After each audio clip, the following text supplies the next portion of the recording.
কি দিয়ে ভিডিওটা শুরু করব সত্যিই বুঝতে পারছি না। কিছুদিন আগে যাদেরকে এই সোশ্যাল মিডিয়ায় দেখেছি, চিনেছি, তাদের দুজনকার একে অপরের প্রতি যে ভালোবাসা, যে টান, সেটা সত্যি আমাদেরকে মুগ্ধ করেছিল। কোথাও না কোথাও আমরা হয়তো তাদেরকে একটা বেস্ট কাপেল এরকমও বলেছিলাম। কারণ কি, একে অপরের দুঃসময়ে যখন থাকে না, তখন মনে হয় পৃথিবীর সর্বোত্তম খারাপ সময় এলেও যদি স্বামী স্ত্রী একে অপরের পাশে থাকে, তাহলে সেই সময়কে আমরা খুব সহজেই কিন্তু কাটিয়ে উঠতে পারি। ঠিক কিনা বলো বন্ধুরা?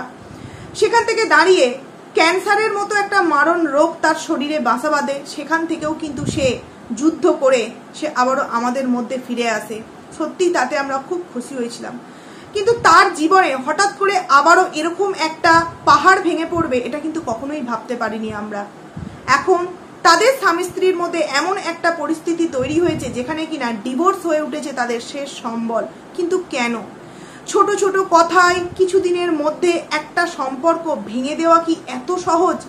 যখন আমরা একটা সম্পর্ক তৈরি করি, লাভ ম্যারেজের কথা বাদে দিচ্ছি, যাদের দেখাশোনা করে অ্যারেঞ্জমেন্ট করে বিয়েটা হয়, অনেকটা খোঁজ খবর নিয়ে কিন্তু তার গার্জেনরা বিয়েটা দেয়। সেখানে একটা সম্পর্ক ছোট্ট কিছু কারণের জন্য যদি ভেঙে দেওয়া হয়, সেখানে আমার তো মনে হয় একটা সম্পর্ককে ভাঙতে অনেকটা সময় লাগে, গড়তে অনেকটা সময় লাগে, ভাঙতে কিন্তু বেশি সময় লাগে না। তাই ভাঙার আগে অন্তত 1 থেকে 100 বার ভেবে দেখাটা উচিত যে আমি যে জিনিসটা করছি সেটা করার জন্য সত্যিই কি এই ডিভোর্সটা প্রযোজ্য। কার কথা বলছি তোমরা হয়তো বুঝতে পারছো না বন্ধুরা। আবারও একটা সংসার কিন্তু ভাঙতে বসেছে। না, এটা আমার কোনো কন্টেন্ট না, কিন্তু যেটা দেখলাম সেটা দিয়ে সেটা নিয়ে মুখ খুলতে আমি বাধ্য হচ্ছি। তো ভিউয়ার্সদেরকে আমি বলবো, বন্ধুদেরকে পুরো ভিডিওটা নো স্কিপ করে দেখো এবং তোমরা তোমাদের মূল্যবান মতামত অবশ্যই কিন্তু আমার কমেন্ট সেকশনে জানিও। কারণ কি, অনেক কিছু এই ভিডিওটাতে আমার বলার আছে। প্রথমে বলি, ভিডিওটা আমি কাকে নিয়ে করছি? পূজা বোনকে নিয়ে ভিডিওটা করছি। তোমরা অনেকেই জানো পূজা কে। যখন নিবেদিতা বোন আমাদের মধ্যে আর রইল না, যখন তার ক্যান্সার রোগ তাকে আমাদের কাছ থেকে ছিনিয়ে নিয়ে চলে গেল, এমনকি ঐন্দ্রিলাও চলে গেল, নিবেদিতা বোনও চলে গেল, তখন কিন্তু আমাদের সামনে আর একজন এইরকমই ক্যান্সার রোগে আক্রান্ত এক বোনের আমরা খোঁজ পেলাম, যেটা কিনা হচ্ছে পূজা। এবং সেখানে তার হাজবেন্ড কিন্তু তার পাশে সব সময়ের জন্য কিন্তু ছিল, তাকে নানান জায়গায় ট্রিটমেন্ট করাতে নিয়ে গেছে। এমনকি তোমরা মৌ দিদি ভাইদের ভিডিওতেও হয়তো তাদেরকে দেখতে পেয়েছো। তারা সুন্দরভাবে নিজেদের সংসারটাকে আস্তে আস্তে তৈরি করছিল। তার মধ্যে যে একটা মারণ রোগ বাসা বেঁধেছিল সে কখনো ফিল করেনি। কারণ কি, তার প্রাণের প্রিয় যে মানুষ, তার হাজবেন্ড তার পাশে ছিল। তাহলে হট করে এমন কি তাদের সংসারে এমন কি অশান্তি ঝগড়া হলো যেখান থেকে তাদের শেষ সম্পর্ক এই সম্পর্কের শেষ পরিণতি হচ্ছে ডিভোর্স। আমি এটাকে মেনে নিতে পারলাম না। তো চলো তোমাদেরকে একটু ডিটেলসে বলি, কারণ হয়তো তোমরা অনেকেই এই পূজা বোনকে চেনো কিন্তু তাদের ভিডিও দেখো না। তাই আমার মনে হলো একটু তোমাদের সামনে পুরো ডিটেলসে বলাটা উচিত, যতদূর আমি জানি। কারণ এদের ভিডিও আমিও সেইভাবে দেখতাম না, কিছু কিছু মাঝে মধ্যে দেখতাম, পুরোভাবে দেখা হতো না, কারণ নিজেও যেহেতু ব্লগ করি, তোমরা বুঝতেই পারছো। সেখান থেকে দাঁড়িয়ে 3 সপ্তাহ আগে একটা ভিডিও এই পূজা বোন দিয়েছিল, যেখানে কিনা ভালোবাসার শেষ পরিণতি ডিভোর্স এরকম একটা টাইটেল দিয়ে কিন্তু, বা থাম্বনেলেও এরকম একটা লেখা দিয়ে কিন্তু সে একটা ভিডিও পাবলিক করে। সেই ভিডিওটা খুব সুন্দরভাবে আমি দেখলাম। ভিডিওর কোনো অংশে কিন্তু এমন কোনো ভিডিও ক্লিপ দেখতে পেলাম না যেখানে তাদের স্বামী স্ত্রীর মধ্যে অশান্তি ঝগড়া হয়েছে বা মনোমালিন্য হয়েছে বা কেউ কারোর উপর কোনো অত্যাচার করছে, এরকম কোনো ভিডিও ক্লিপ কিন্তু আমরা দেখতে পাইনি। কিন্তু হ্যাঁ, ভয়েস ওভার দিতে কিন্তু পূজা বোন অনেক কিছু বলেছে যে ডিভোর্স কথাটা কেন স্বামী স্ত্রীর সম্পর্কের সাথেই যুক্ত করা হয়, কেন অন্য কোনো সম্পর্কের সাথে ডিভোর্স কথাটাকে যুক্ত করা হয় না। পূজা বোন বলতে চাইছে, কেন মায়ের সাথে ডিভোর্স হয় না, কেন বাবার সাথে ডিভোর্স হয় না, কেন সন্তানের সাথে ডিভোর্স হয় না, কেন বান্ধবী বন্ধুর সাথে ডিভোর্স হয় না, কেন আত্মীয় পরিজনের সাথে ডিভোর্স হয় না, কেনই বা শুধুমাত্র একটা হাজব্যান্ড ওয়াইফের মধ্যে ডিভোর্স হয়। বোন, তোমাকে আমি এখানে বলছি, হাজব্যান্ড ওয়াইফের সম্পর্কটা যেরকম রেজিস্ট্রি করে হয় একটা আইনত সম্পর্ক, সেরকম আইনতভাবেই ডিভোর্সটা হয়তো করা হয়। কোনো রকম আইনতভাবে তো আর বাবা মা তো জন্ম না দিলে সেই সন্তানটা পৃথিবীতে আসবেই না। আর আত্মীয় স্বজন তাদের সাথে কি রেজিস্ট্রি করে সম্পর্কটা হয়? হয়তো না, হয় কিন্তু ওয়াইফের সাথেই। তো যেরকম সম্পর্কটা তৈরি করতে গেলে আইনকে মান্যতা দিয়ে তৈরিটা করা হচ্ছে, সেই রকম আইনকে মান্যতা দিয়েই কিন্তু সম্পর্কটা বিভেদ করা হচ্ছে। কিন্তু আমার কথা হলো, এই ডিভোর্সটার অ্যাকচুয়ালি কারণটা কি? তুমি তো তোমার ভিডিওতে বললে না। 3 সপ্তাহ আগে ভিডিও, তারপর আর 3 সপ্তাহ কোনো ভিডিও নেই। হঠাৎ করে আজকে একটা আমি ভিডিও দেখতে পেলাম। আমি অনেক রাতে এই ভিডিওটা বানাচ্ছি, কালকে সকালে হয়তো তোমরা এই ভিডিওটা দেখতে পাবে। আজকে একটা ভিডিও দিয়েছে এবং সেই ভিডিওতে আমি দেখে জাস্ট অবাক। যে সে সেই বাড়ি ছেড়ে হয়তো চলে গেছে তার বাবার বাড়িতে বা অন্য কোথাও, সে আমাদের সামনে সেটা জানালো না সে কোথায় এসেছে, এবং সেখানে এসে সে পুরোপুরি আমাদের সামনে ভিডিওতে জানাচ্ছে যে তোমরা অনেকে অনেক কিছু ভাববে, তাতে আমি কি করব বলো, কারণ আমি আর মেনে নিতে পারছি না। কারণ বিষয়টা যখন আত্মসম্মানের হয় তখন আর সেটাকে মেনে নেওয়া যায় না।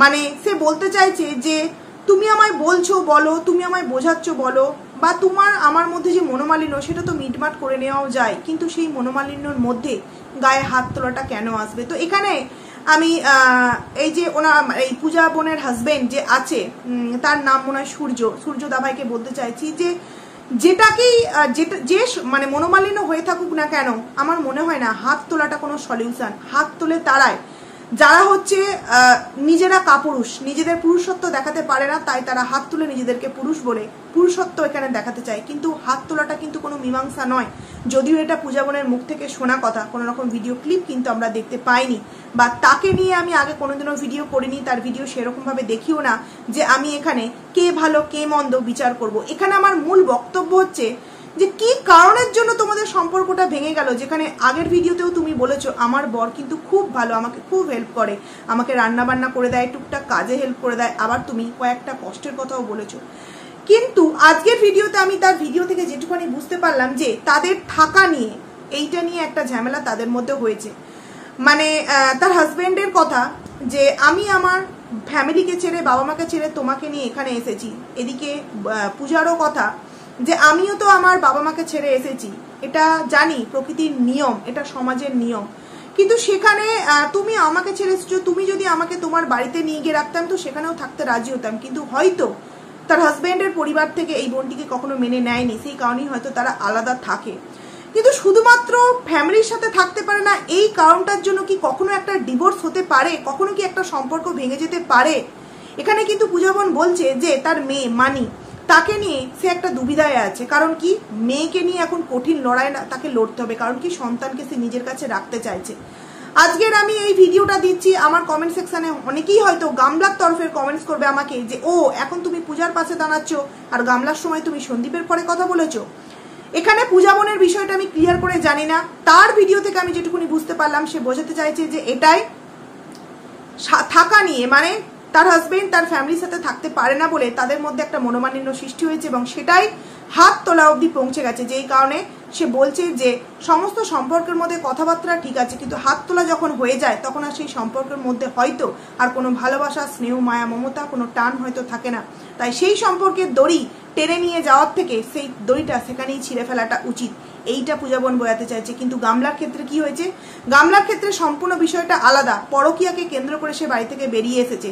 আর সন্দীপ দাবায় হাত কখনোই কিন্তু তোলেনি, তাদের মধ্যে ধস্তাধস্তি হয়েছিল যখন সেই ফোনটা কেড়ে নেওয়ার হয়, আর সেটা আমরা প্রমাণ পেয়েছি, ভবিষ্যতে অনেক প্রমাণ পাবো। তাই গামলার সাথে এই পূজা বোনের সম্পর্কটাকে তোমরা কেউ একসাথে করবে না। আমার এখানে পূজা বোনকে স্পেশালি একটা রিকোয়েস্ট করবো, আমি তো অবভিয়াসলি তোমায় ট্যাগ করবো যে দেখো বোন, সম্পর্কটা ভেঙে দেওয়ার আগে একটিবার ভেবে দেখো, তোমার যখন কঠিন পরিস্থিতি, তোমার মধ্য দিয়ে যখন একটা রোগ তোমাকে একদম শেষ করে দিচ্ছিল, তখন কিন্তু তোমার ওই হাজবেন্ডই তোমার পাশে ছিল। দেখো না, আমি বলছি না যে সে যদি তোমার উপর কঠোর অত্যাচার করে তুমি সেটাকে মেনে নাও, অবশ্যই বলবো তুমি তার বিরুদ্ধে রুখে দাঁড়াও, তুমি ফাইট করো, কিন্তু শুধুমাত্র যদি তোমার বলা কথা অনুযায়ী থাকাকে নিয়ে তোমাদের মধ্যে একটা ডিভোর্সের মতো একটা পরিস্থিতি তৈরি হয়, তাহলে আরও একবার ভেবে দেখো।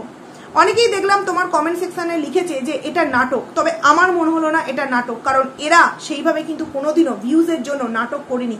আর যাদের ওপর দিয়ে এরকম একটা রোগের মতো বিষয় বয়ে গেছে, তাদের কথাবার্তা বলার ধরন দেখলেই কিন্তু, প্রতিটা মানুষের কথাবার্তা বলার ধরন দেখলেই কিন্তু বোঝা যায় যে কোনটা নাটক আর কোনটা রিয়েল। সে কিন্তু বলছে যে আমাদেরকে এবার সেপারেট হতে হবে, সমস্ত জিনিসপত্র আনতে হবে, কোর্টে যেতে হবে, এই যে জিনিসগুলো, এগুলো আমার কোথাও না কোথাও কিন্তু নাটক বলে মনে হচ্ছে না বন্ধুরা। তো আমি একটাই কথা বলতে চাই বন্ধুরা, তোমরা একটু কমেন্টস করে জানিও তো যে একটা স্বামী স্ত্রীর মধ্যে ছোট্ট একটা অশান্তি হলো, ছোট্ট একটা ঝগড়া হলো, তাই নিয়ে কি একটা সংসার ভেঙে দেওয়া উচিত? শুধুমাত্র এখানে আমি পূজা বোনকে বোঝাচ্ছি না, আমি তার হাজবেন্ডকেও বোঝাচ্ছি যে আপনি যদি সত্যিই গায়ে হাত তুলে থাকেন তো একটা সরি বলে একটুখানি কাছে টেনে আদর করে নিয়ে সংসারটা আবারও জোড়া লাগানো যায় না? কারণ তার প্রতিটা রিলস ভিডিও আমি দেখলাম, সে হয়তো 3 সপ্তাহ আগে ব্লগ দিয়েছে, কোনো তার পর আর কোনো ব্লগ দেয়নি, কিন্তু সে রিলস দিয়েছে, এবং রিলসগুলোতে সে তার হাজবেন্ডের ছবি নিয়ে স্যাড সঙ্গে ভিডিও বানাচ্ছে। মানে সে মন থেকে কতটা ভালোবাসে তার হাজবেন্ডকে, কিন্তু কোনো একটা পরিস্থিতি এমন তাদের মধ্যে তৈরি হয়েছে যেখানে গিয়ে সে হয়তো তার ওপর হাত তোলাটাকে মেনে নিতে পারছে না। তো আপনি তো নিজেও রিয়েলাইজ করছেন যে আপনিও হয়তো এই পূজাকে বাসেন বলেই তো তার কঠিন পরিস্থিতিতে আপনি তার সাথে ছিলেন। তাহলে তাকে কাছে টেনে নিয়ে যেই মনোমালিন্যটা দুজনকার মধ্যে হয়েছে সেটাকে মিটিয়ে নিন না। বাচ্চা আছে, বাচ্চার কথা ভেবে আমি শুধু এখানে পূজা বোনকে বলবো না বা তার হাজবেন্ডকে বলবো না, দুজনকেই এগিয়ে আসতে বলবো। কারণ আমরাও তো সংসার করছি, আমরাও জানি আমাদের মধ্যেও ছোটোখাটো ঝগড়া অশান্তি হয়। সেখানে কোনো একবার হাজবেন্ড এগিয়ে এলো, কোনো একবার ওয়াইফ এগিয়ে এলো, একটু এগিয়ে আসাতে যদি একটা সংসার আবারও সুন্দরভাবে রক্ষা পায়, তাতে আমার মনে হয় দুজনের দিক থেকে একটু এগিয়ে আসা ভালো। দুজনেই তো সন্তানের গার্জেন না, দুজনেই তো বাবা মা। তাহলে সেখান থেকে নিজেদের ইগোটাকে একটু নয় বাদ দিলেন, সেখান থেকে অন্তত ওই বাচ্চা মেয়েটার মুখের দিকে তাকিয়ে যদি দুজনেই সামনে এগিয়ে এসে সম্পর্কটাকে আবারও তৈরি করা যায়, তাহলে হয়তো আপনাদের জন্য ভালো না হলেও বাচ্চাটার জন্য অনেকটা ক্যারিয়ারটা ভালো হবে। কারণ একটা মা বা একটা বাবার মধ্যে যদি সেপারেশন তৈরি হয়ে যায়, তার সব থেকে বড় প্রভাব কিন্তু বাচ্চার বাড়ির বাচ্চার উপর পড়ে। এবং ছোট্ট যে বাচ্চা মেয়েটা আছে মানি, তাকে দেখলে বড্ডই মায়াটা লাগছিল যে আজকে দেখছি কত সুন্দর বাবা মার সাথে আছে, খেলছে, পড়ছে, কিছুদিন পর হয়তো দেখতে পাবো এই কিষানুর মতো মায়ের জন্য কান্নাকাটি করছে অথচ মা পাশে নেই, বা বাবার জন্য কান্নাকাটি করছে অথচ বাবা পাশে নেই। তো এই পরিস্থিতি তৈরি না করে প্লিজ নিজেদেরকে সময় দাও। সোশ্যাল মিডিয়ায় এইভাবে নিজেদের কেচ্ছেগুলোকে টেনে নিয়ে এসো না। হয়তো বোন তুমি রিয়েল ঘটনাটা আমাদের সামনে জানিয়েছো, কিন্তু তুমি দেখলে তো তোমার কমেন্ট সেকশনে তোমাকে নাটক বলে তোমাকে সবাই কি বলবো হাসছে তোমাকে দেখে। তো সোশ্যাল মিডিয়ায় কেন নিয়ে আসছো এগুলো? নিজেদের মধ্যে একটুখানি আন্ডারস্ট্যান্ডিংটা করো না, দেখো না যদি সম্পর্কটাকে আবারও ফিরিয়ে নিয়ে আসা যায়। দেখো বন্ধুরা, এদের সম্পর্কে আমি বেশি কিছু জানি না, তাই বেশি কিছু বলতে পারলাম না। তবে তোমাদের মতামতটা অবশ্যই জানা প্রয়োজন যে সম্পর্কের মধ্যে কি কোনো মনোমালিন্য হলেই হাজবেন্ডের কি একটা ওয়াইফের পর গায়ে হাত তোলাটা উচিত?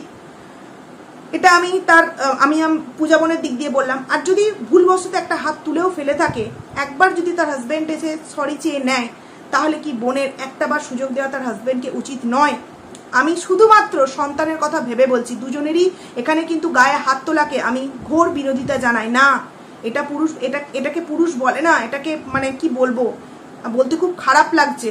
তবে হ্যাঁ, এই কথাটাকেও আমরা ভুলে গেলে চলতে পারি, ভুলে গেলে চলে না যে তার কঠিন যে রোগ হয়েছিল, সেই রোগের সময় কিন্তু তার হাজবেন্ড তার পাশে একদম ঢাল হয়ে দাঁড়িয়েছিল। তাহলে ভালোবাসা তো তাদের মধ্যে ছিল না। কঠিন সময়ে যখন কেউ কারোর হাত ছাড়েনি, তাহলে এই সময় শুধুমাত্র ফ্যামিলির থাকা নিয়ে একটা ডিভোর্সের মতো সিদ্ধান্ত, এটাকে মেনে নিতে পারলাম না। যাই হোক, তোমাদেরকে বোঝালাম, মনে হলো তুমি বোন আমার থেকে ছোট তাই বোঝালাম। প্লিজ বোঝো বাচ্চাটার কথা ভেবে। আর এখানে আমি তোমার হাজবেন্ডকেও বোঝাতে চাইছি, আপনি একটু বুঝুন, মেয়েটা আপনাকে ভালোবাসে, ওয়াইফটাও আপনার। যদি সে ভুল করে থাকে, একটুখানি নিজেদের মধ্যে মিলামেটা করে নিন না, তাহলেই দেখবেন আবার আগের মতো একটা সুন্দর সংসার আপনারা করতে পারছেন। তো যাই হোক, চলো বন্ধুরা, ভিডিওটাকে এখানেই এন্ড করছি। কেমন লাগলো তোমরা অবশ্যই কমেন্টস করে জানিও, আর তোমাদের মতামতগুলো দিতে কিন্তু ভুলো না। তো চলো, টাটা।